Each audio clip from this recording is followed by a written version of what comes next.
And now, as promised here on this edition of the Arlington Weekly News program, and it just so happens to be our April Fool's show. April No Fool. offense intended, Robert. An old friend of the show and a former cast and crew member of the Arlington Weekly News, Robert Sherretta, is here to we know a this while guy. ago. But welcome back, Bob. It's good to see you again. Nice to meet you, and nice to see you again. You're going to tell us a little bit about some of the embassies here in town and how you rated them. Is that right? Yes. Okay. This is What's something up? We started over 10 years ago at International Investor. We started making a list of who we thought were the most distinguished embassies in Washington by a measure of criteria that we used, which really had to do with how engaged they were within the Washington community, with the business, the foreign policy communities, et cetera, et cetera.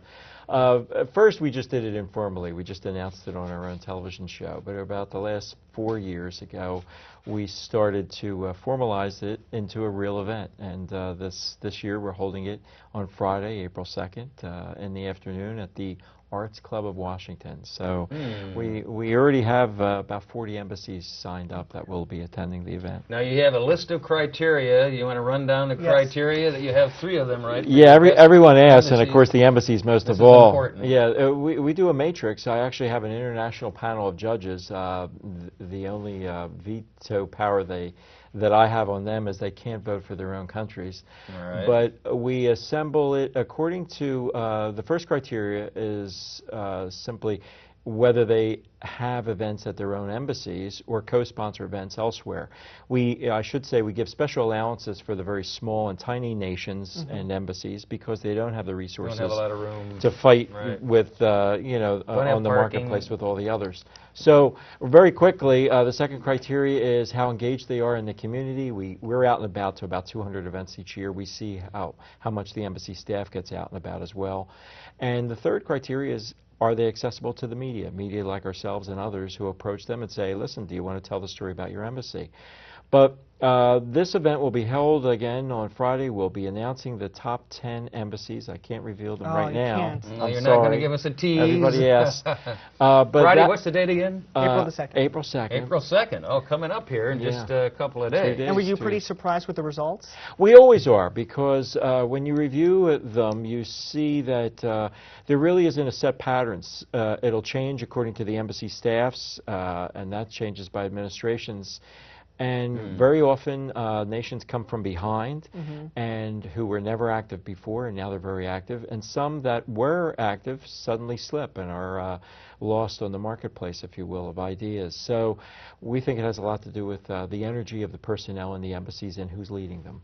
Now, is there an award, a prize? What do they get for being the top 10? There is indeed. There is A indeed plaque, a a trophy? befitting international investors' budget. It's more a commemorative plaque and another token gift that we give them that we think is especially suitable for embassy personnel because they have a tough job, and we really wanted to distinguish those diplomats who really make the effort to not only reach out to the Americans but to all the members of the international communities here to tell their story about their own nation. So we think we're the only ones doing this, and frankly speaking, I think it should have been done long ago. And how many years has this been running? Well, 10 altogether, but as I said, this will be our 4th year that we're actually doing it in a formal event. Excellent.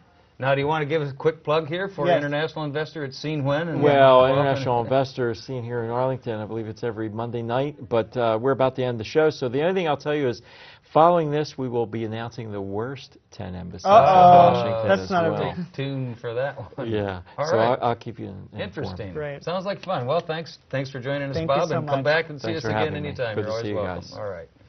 I guess that's a wrap. We're getting the wrap here for this edition, this April Fool's edition of the Arlington Weekly News for 2010. Thanks for joining us. I'm Craig Nolan. Have a safe week. And I'm Daniel We'll see Pineda. you next week. Yes. Bye-bye.